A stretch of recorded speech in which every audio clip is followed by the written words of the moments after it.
Welcome back to Proud Stutter. I'm your host, Maya Chuvkov. Today, we're having a really unique episode. We're actually going to be recapping season 48, episode 3 of Survivor. And I have two amazing guests with me to talk all things Survivor and stuttering. And that is Eliot Goldstein, who is a friend of mine, friend of the pod. You might that name might sound familiar to you because he was really essential in making our event in Los Angeles super successful, and he's been helping me ever since with events around Proud Stutter and just helping out in so many different ways. So really, like, I don't think like we'd be as far along on our events journey without Eliot. So Eliot, thank you for being here to talk about Survivor. Thank you. This is an absolute pleasure.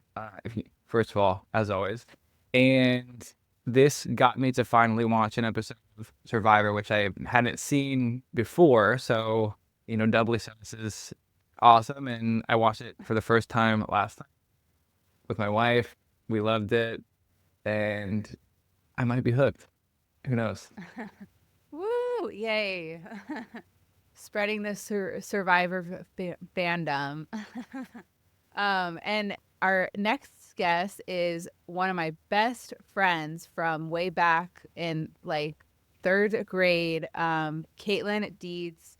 Um, Me and Caitlin grew up together, and me and Caitlin are both fans of Survivor. Caitlin, I actually wasn't going to watch this season, because sometimes I skip a season, but Caitlin texted me on the opening episode and said that there's a person who stutters on Survivor, and I was just like, oh my god, like I need to watch this season. So Caitlin, thank you for that, and thank you for being on Proud Stutter. Welcome. Thank you. Oh my gosh, I'm so excited to be here. Yay. All right, so let's dive right in. But before we talk about Survivor, I just want to talk a little bit with Caitlin because she's known me a long time, and I feel like I've come out publicly as a person who stutters, and I always like to have conversations about my stutter with people who've known me a long time, and we've chatted about this before, um but yeah, I guess when you were watching the episode and like saw that Mitch was a starter, like what was going through your head, and yeah, I don't know. Yeah. Yeah. When Mitch came on the screen, I immediately thought of you. I was like, "Oh my god, this is so cool. Maya's going to love this. I have to text her immediately. She needs to watch the season." I was so excited to see the representation in media. Um 48 seasons of Survivor and there hasn't been anyone with a speech impediment, so I thought that was really cool just as a whole. And then representation in media is so terrible. There's not a lot of representation in media. And so it was really cool to see that and in a positive light too. So I was just overall super stoked to see Mitch on the season and also just killing it too. He's awesome. Yes, I agree. And as far as like my stutter growing up, um, when do you like remember me stuttering, just looking back through like elementary, middle school, and high school, like what was it something you noticed, or yeah, I'm just curious what your like what like yeah, like after you kind of saw me come out publicly as a person who stutters, because I don't think we ever talked about it before that. We No. might, yeah, which is crazy. I know.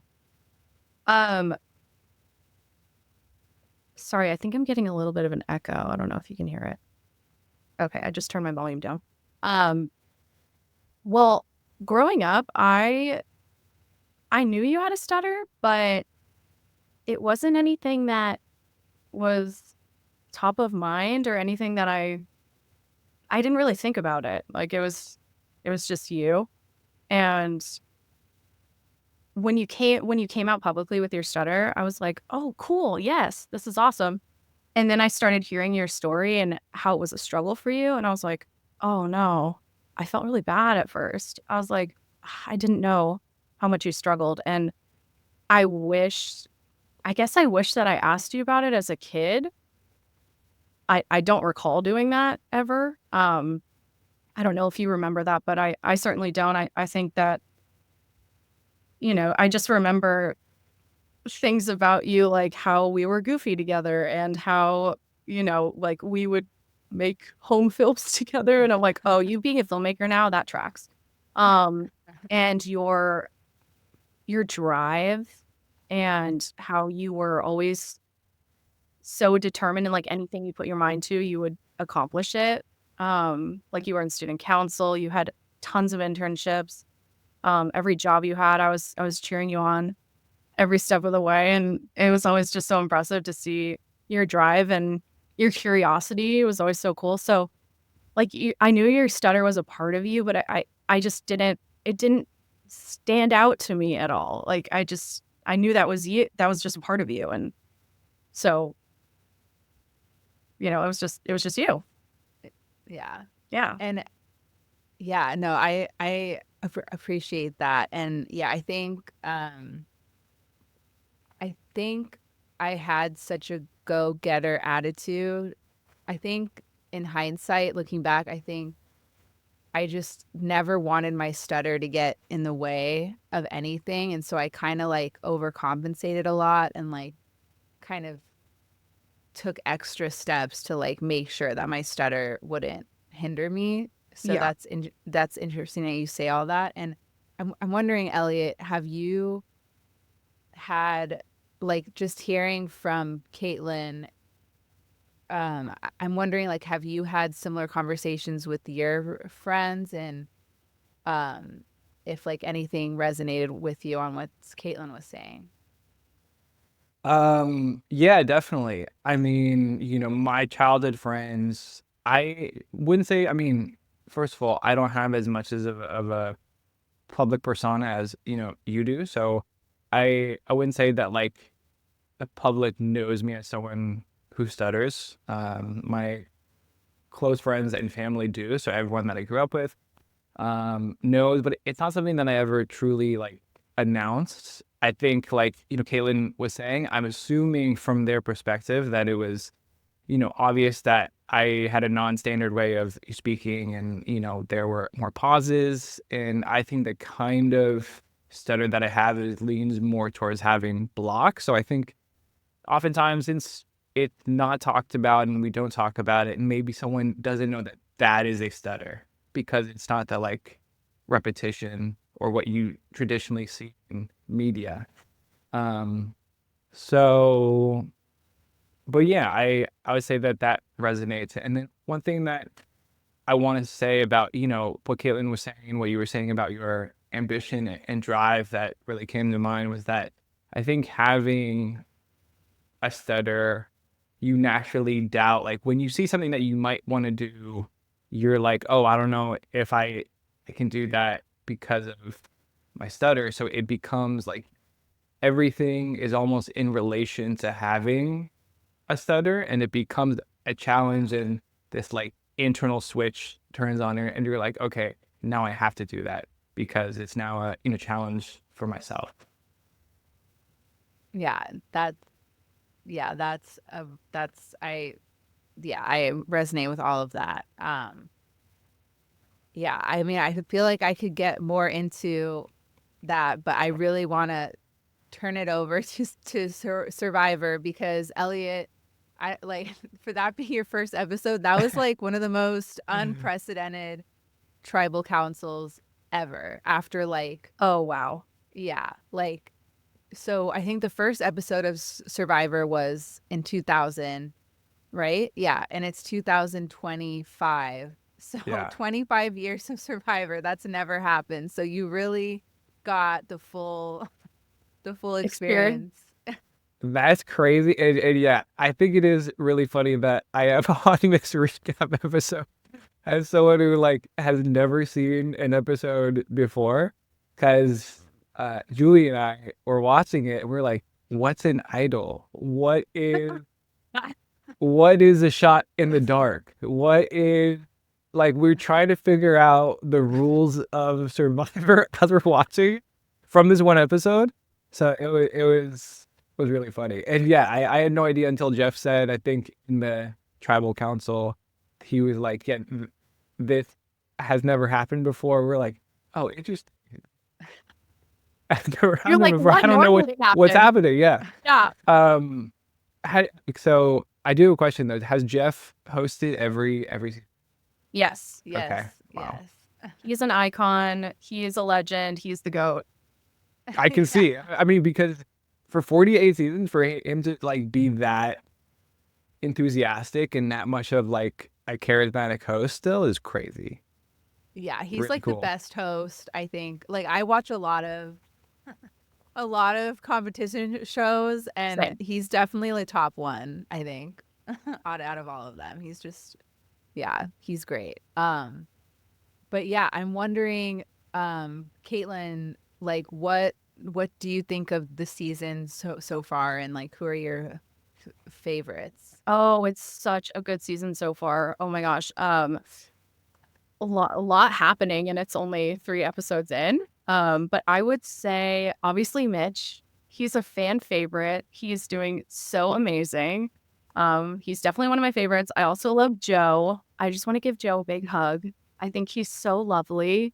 And I love his relationship with Eva. I think it's so wholesome. Their relationship together. They're so just so sweet. And I love how he like took on a father figure basically and is like looking after her. So I think that 3 are definitely my top faves. What about you? Yes, I like Mitch for sure. And I thought it was interesting as like some of the tribe mates looked at is it Eva or Ava? Oh, it might be yeah, I might have messed. I'm not sure. Sorry, Ava, if you're listening.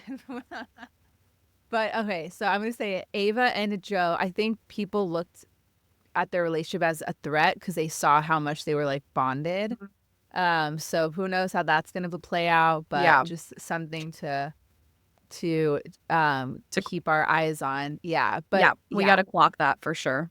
yeah, but I think Ava, Mitch, and then the woman, what was her name? The one Mary from Oh, Vulva. Mary. I love her. Mary. She is so entertaining. So Eliot, Mary's the one, if you recall, that was trying to find the idol and running around. Yes. And then she used her shot in the dark. Yes. Yes. Okay. Yep. Yes. Epic. Like it's rare that the shot in the dark actually works. So And so what is I'm it? just- So yeah. it's like it's a 1 in 6 chance that you are safe at tribal council. yeah, and you lose your vote. So if you play your shot in the dark, which you can only do once in the entire game, and you lose your vote, and yeah, you have a 1 in 6 shot of being safe. So Wow. yeah, so Okay. so only people who are like desperate use it, and she definitely used it at the right time. So yeah, I'm just rooting for her mostly because Yeah. she's just so entertaining to watch. She's so funny, and her attitude with Say chasing her and how she was saying that she's just having fun and that it's a game for her. I think anyone else in that situation would be so incredibly stressed, but she just kind of like let it go and was just like, let's just have fun. You know, it's a game after everything. It's a game. And I love her outlook about it. Yeah. Yeah.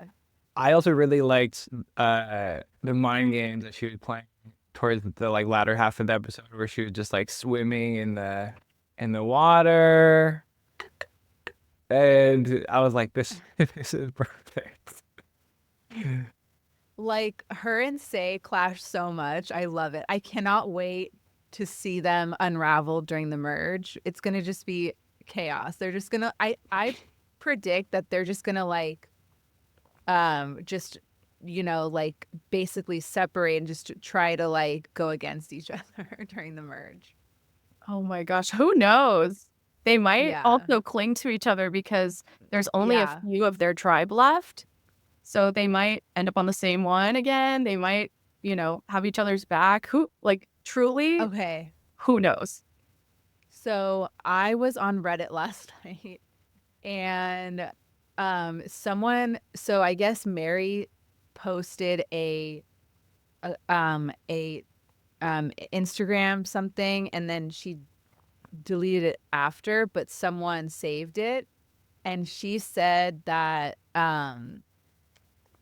that they edited out a lot in that episode and one of the things Mary did was she rolled a leaf so it looked like a hidden immunity idol and put it in her like in her shorts to Oh, show that like she had something Wow. and say kept asking her like, oh, what's in your pocket, and she said she said, oh, it's nothing, and Say actually like went into her shorts and like pulled it out and they edited that out. So tea Oh. there. Oh. So that makes me think that they're probably, I just think there's more animosity in their relationship than they're letting on. And so that wow. makes me to think like, I just think from that video that there's no, yeah, because that would really rub me the wrong way if that happened.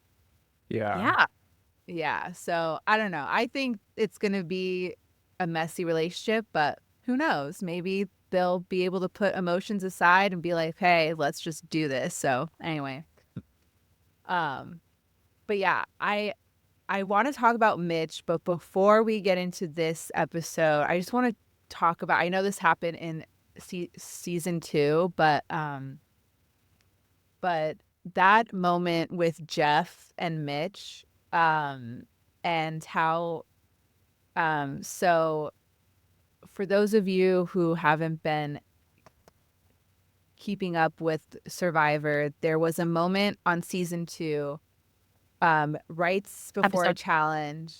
Oh yeah, episode 2, where Jeff asked Mitch a question and Mitch was stuttering and Jeff asked Mitch like I forget exactly how he worded it, but he said like,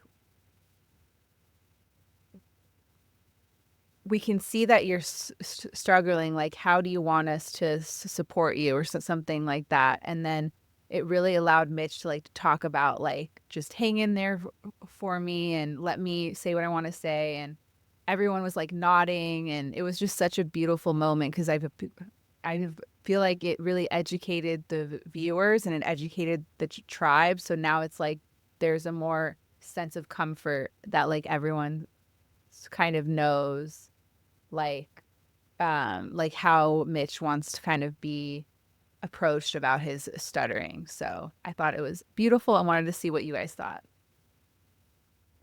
Yeah. So I didn't watch that episode, but I have seen that clip multiple times because it's been circulating on even on like LinkedIn or on social media and things like that. And I thought it was great. So I guess my first thought is like, I've never had a single person in my entire life ask me what Jeff asked Mitch. So I mean, like that's truly how like special that is. I don't know if anyone's ever asked you that, but I think people naturally want to help, or their instinct might be to like not draw attention to it because they have good intentions, whatever the case may be. But yeah, I agree. I thought it was really, really special and a beautiful moment. And I really, really like the way Mitch reacted to it because, I think oftentimes I could tell from what I've seen that he has like the kind of persona that I think is just like, I, I don't know. He just seems really positive and optimistic sort of person because I think maybe even myself, oftentimes, there's a bit of defensiveness there, or it can turn into anger. But like with Mitch, was truly like gratitude that Jeff asked him that, and I thought it was handled beautifully on both sides of the question.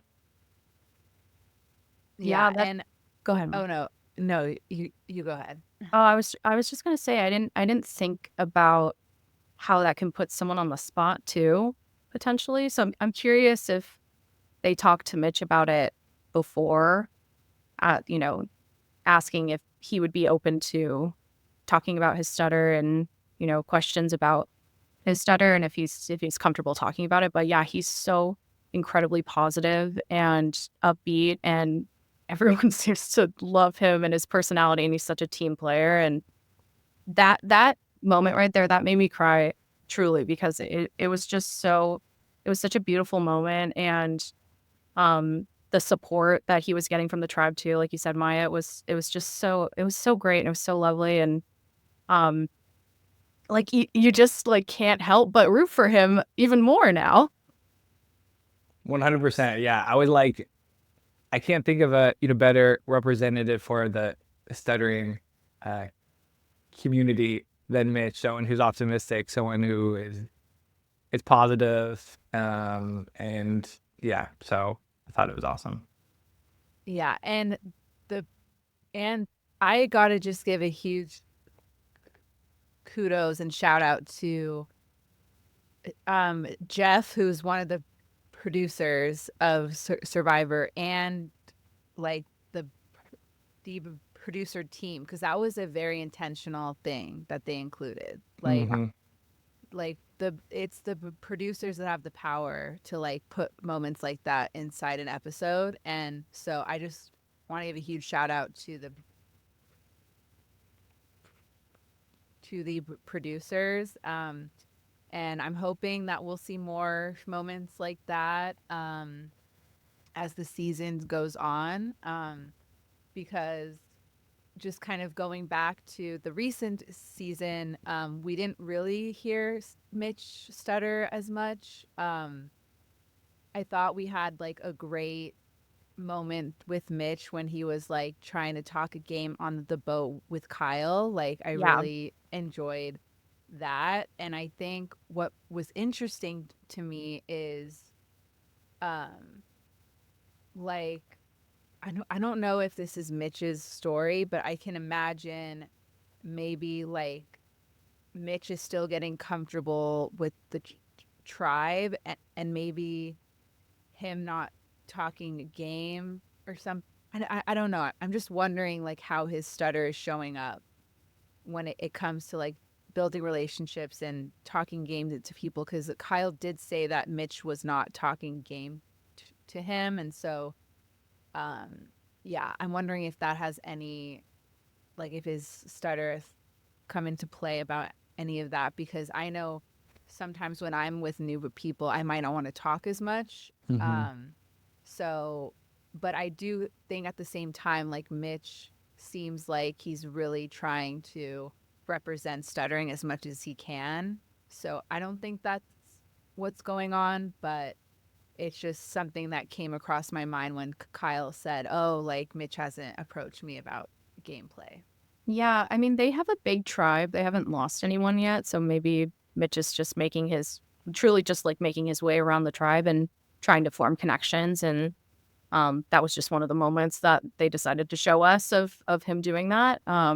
Yeah, because the only tribe that have lost people. So I what? know, it's always so sad when there's like a tribe that just loses every time before a merge. I'm just like, man, that I sucks. know, and you want to root for them as the underdogs, but at the same time, they're down people. They're having to do all of these intense challenges. It's like they're not exactly set up for success either. Yeah. Yeah. But there was this one moment where yeah, I'm wondering like how it is because like when Mitch is having his like in the moment interviews, like I'm wondering how the editors are handling that because I haven't really heard him stutter during his in the moments as much. So yeah, I mean, I've actually been messaging Mitch on Instagram, and so he wants to come on the podcast, but No, really? yeah. Oh my So god. yeah, so Mitch, if you're listening, can't wait to have you on. I know there's hoops I have to go through Survivor's press team or whatever. So I don't know if I'm gonna be able to have him on before the season finale, Yeah. but yeah, but that's coming. So I'll be able to ask him questions, and I'll also be able to have people ask like put their questions out so we could ask him what others are on their mind. So Oh yeah. my gosh, that is incredible. That's so exciting. Yeah. I Can't can't wait wait. for that. um but yeah, what also was really awesome is right just going back to the season to episode 2, after Mitch had that moment with Jeff, he like dominated the challenge. That was Mhm. so cool. Like Elliot, I'm not sure if you saw that, but like after Mitch had that exchange, like Mitch like literally won the challenge for his team. And so that was just like a great tied to like such a great episode for him. Hell yeah, Team Mitch. Yeah, he swept the floor, left no crumbs. It was amazing. I bet his confidence was up too after, feeling the support from the tribe, and he just got in there and he dominated. It was amazing. So at this point, after episode 3, how many days have passed in real time that they've been on the island? Good question. I think it's like 1 to 2 days Yeah, each it's episode. it's not that much. Yeah, because I remember him saying or someone saying last night's episode that it was like day 8, day 7. But I was also just thinking about that in terms of like Mitch, maybe over the past 8 days being able to open up to people slowly and like over the course of 8 days, like how comfortable you get with someone and are able to open up a bit more in terms of him like talking game with the other guy that is in the tribe. Yeah. I mean, they're spending every moment together. So, I'm sure there's so much footage that we don't get to see, and I'm so excited to like hear Mitch's side and what that experience was like and the relationship forming. And but yeah, there's so much that we don't get to see behind the scenes of how they're all sleeping in the same space. They have to work together for their shelter, to make food, to get water, to do everything to survive. But yeah, let's go over the tribes and like what's going on just to get people caught up. So we have the purple tribe with Star, and we were talking about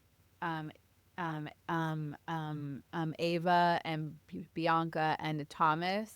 There's a lot of people, so it's hard to keep track of names, but but yeah, the purple tribe, what's the name of them again?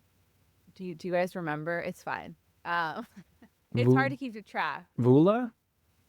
I Vula? think Gula's the one the that loses a lot. Okay. But it's Blue fine. green. Okay. Loggy. Yeah. Loggy. Loggy. Okay. So yes, the Logged tribe. So the first scene we kind of get is they're like exhausted, like they're just not feeling it. um and so Joe, who builds this bonfire, I guess, to help get people's spirits up. And it seems like there's like three alliances forming, and Star's kind of like the outsider, and then there's um Ava, who also has amazing representation. She talks about her autism, and that her social cues are sometimes not the best. And so it's really interesting to see how she navigates it and how open she is about talking about like her autism and how that's impacting the game. So Ava tries to make a connection with the Star, and it kind of backfires, which I'm like, no, like Ava, she's trying so hard. And then of course Star goes to Bianca and Thomas, and kind of blows up Ava's game. And yeah, so that's kind of how the Purple Tribe is doing. Do you guys what are your thoughts about their tribe? I mean, they're definitely probably the strongest tribe, at least definitely physically. And I think it's really good that Joe has Ava's back, because she wouldn't have known that Star was lying to her otherwise. Right. So if she doesn't have those alliances to kind of help her with the social aspect of certain things, like I think that she needs to rely heavily on that to kind of help her through it. And I really hope that, she understands that probably everyone is going to be lying to her at one time too. That's just a part of the game. But I know that was like, oh, that was tough to see when she was talking to Star and Star was lying, and went to Thomas and Bianca, and it looks like they're going to try and get her in the next one. So let's hope that she can pull through. Yeah, because I thought like I could see like Star and Ava, like they would be an interesting alliance. Like I think they would be able to like get far if they kind of were to see eye to eye more. But Don't you wish sometimes you could just jump through the screen and be like, hey, yes. stop it. You'd be great together. Okay, so we have so the Purple tribe is the strongest. And then we have Woola, which is, the struggling tribe. And I'm always wondering, I'm like, do the producers make a tribe like that on purpose, knowing that they're just fail? Like, I'm wondering like if that ever goes through their strategy, because there's been so many episodes where there's like a struggling team like that. So Yeah. anyway, But that's an interesting yeah. thought. Yeah, but we have Mary, who thinks she's on the bottom, and she is. And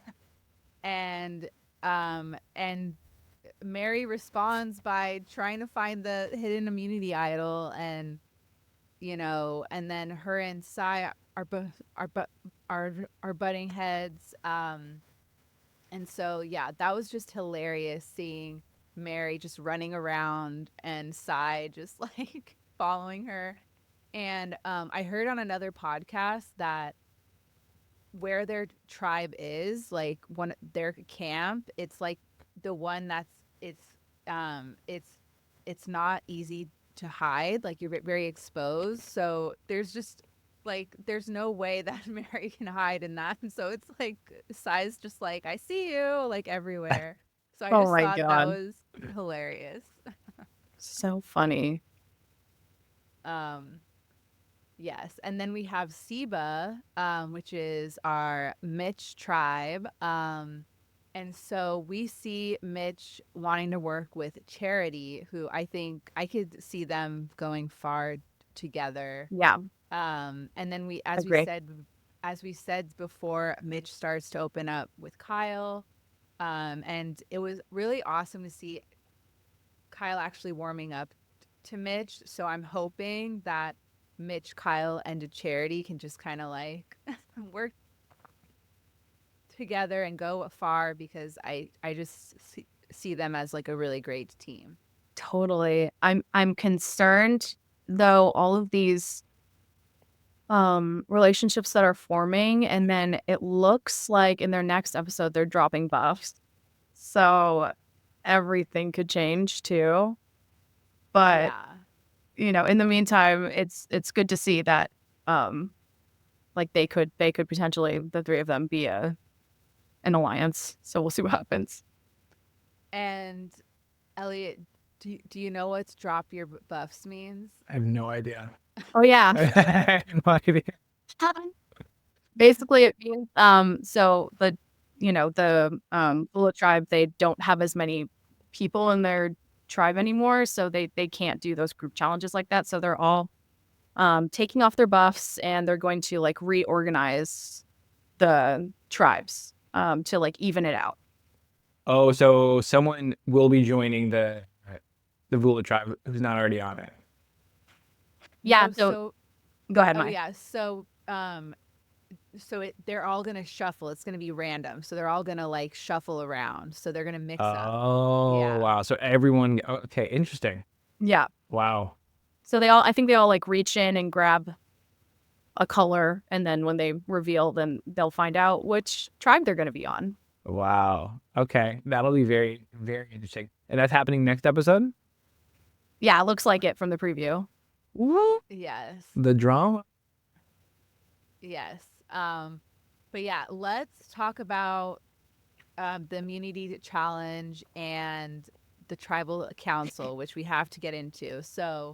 Um, so Vula, no, the purple tribe Logi, Loggy. Logi and Siva win, and Vula goes back to tribal council. Again. And then and then there's three people who go on a journey, Mm-hmm. and Bianca on on on Logie ends up losing her vote, and then on Siba, I forgot her name, but she wins an extra vote. And then Bula, the pizza guy, what's his name? Justin.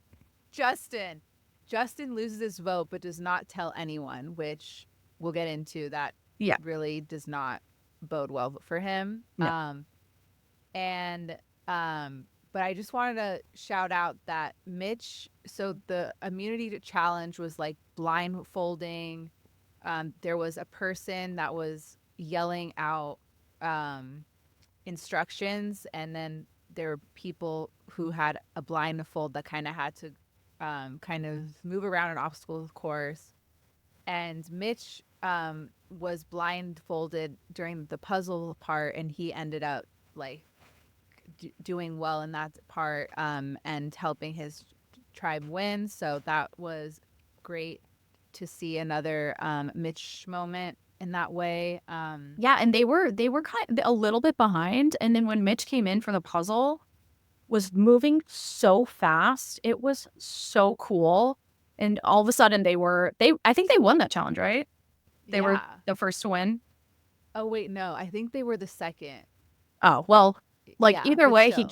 Mitch came in and just totally dominated that puzzle. It was so awesome. Like he's a very strong competitor.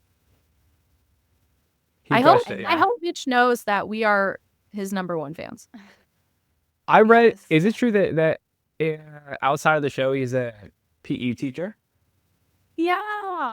Yeah. So, maybe like he has like a natural sense of, competition and like sports, and he's just got that spirit. So true. That's a great point. Yeah, and that immunity challenge, which I loved. I always loved those challenges where they're kind of like bumping into stuff. I always laugh at when they're but it was it was all about communication and listening, and Mitch was such a good listener, I think, in that moment. So Mhm. yes, we should all just learn from a Mitch to all be better listeners. What? Um, I'm just kidding. uh,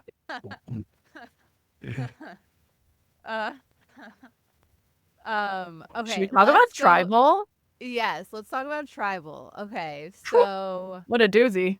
yeah, so Caitlin, what made this tribal so wild?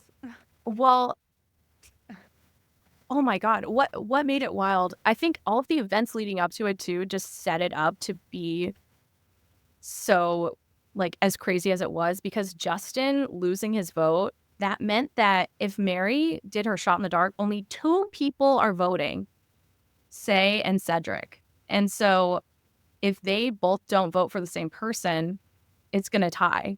And so with Justin and Cedric's relationship, and Cedric trusting Justin so much going into that, I think that Cedric's like complete blind trust in Justin made things really weird, right? Yes. Yeah. And then Mary being safe. I don't know about you guys, but I jumped up and I screamed when she was safe, because how incredibly lucky was that she's safe, because she would have gone home 100%. Oh yeah, 100%. And I was just rooting for her so bad. I was like, please be safe. And then when she was, I was too. I was like, oh, got it. And Kyle's like, what? Like he wasn't paying attention. Kyle, you don't get it. Mary's safe. It's amazing. And her like facial expressions throughout the whole thing was just amazing. She's awesome. She's so awesome. I know she was in the background when they were talking. She's Yeah, and I think that so Mary was safe. She lost her vote. Justin and Say both. So, oh my gosh. Okay, so Say, who did Say voted for Justin, and Yeah. then Cedric voted for Say, and I think that I don't know about you guys, but I wonder if Cedric thought that Say lost her vote Yeah, because they all instead of seemed Justin. confused. Yeah. Yeah. So Julie brought up a really good point where you could tell. I mean, like, you know, this is an assumption, of course, but you could tell from the handwriting that wasn't there like a heart where the dot of the I should have been? So like, if Cedric was paying attention, I think he could probably assume that it was Say that was writing the vote and not Justin because of the handwriting. Assuming Justin would not, you put a heart where the dot of the I is. I don't know.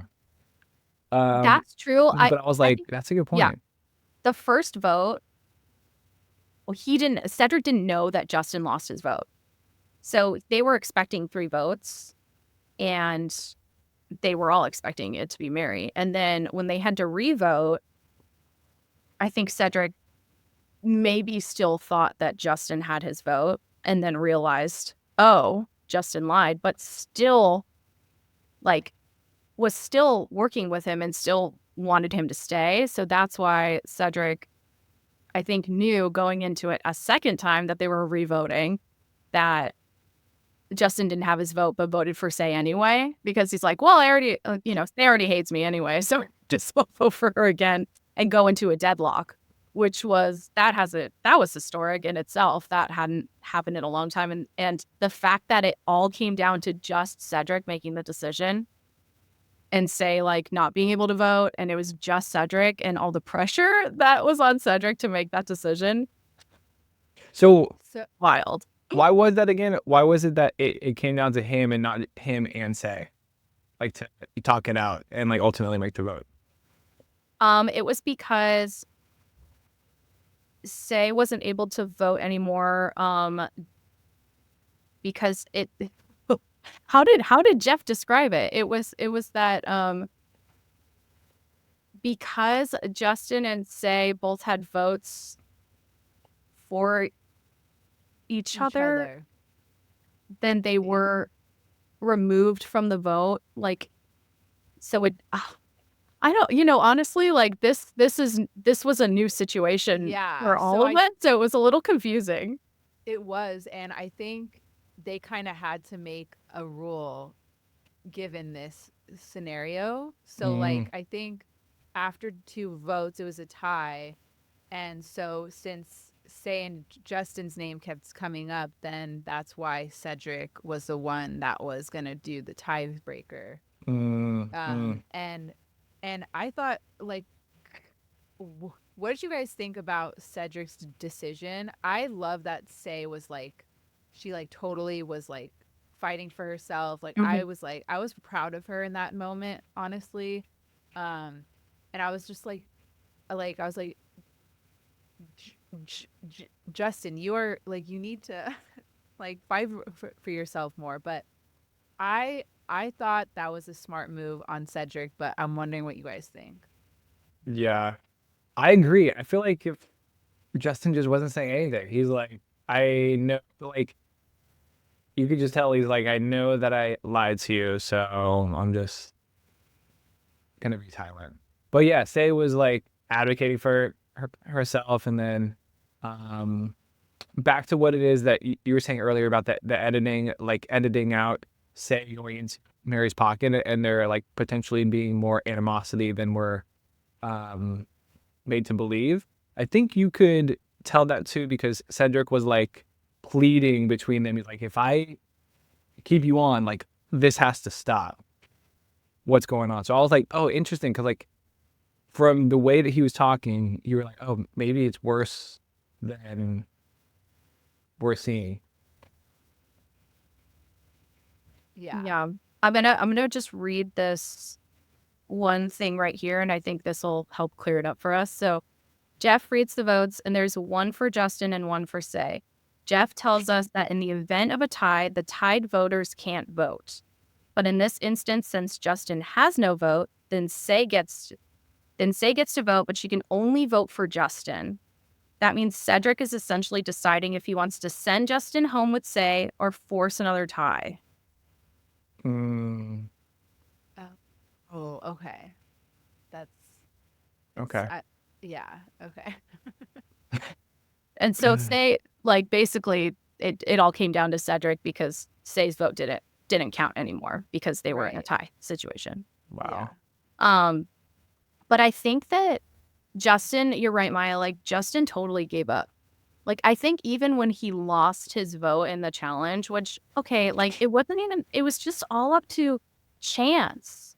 It wasn't like anything that, he had to figure out a puzzle or do any of these things. It was totally up to chance. And I think he just lost his will to keep playing the game, because he felt so disappointed that he lost his vote. And he just withdrew. He didn't try to fight. And if we know one thing about Say, she is a fighter in this game. She hit the ground running with Survivor. She was playing this game the moment she stepped foot on the sand. And I didn't expect anything less that she would, try and stay in the game. So, it was a bummer that Cedric had to send Justin home, because I know how close they were. But at the same time, Say basically proved that she wants to be here way more than he does.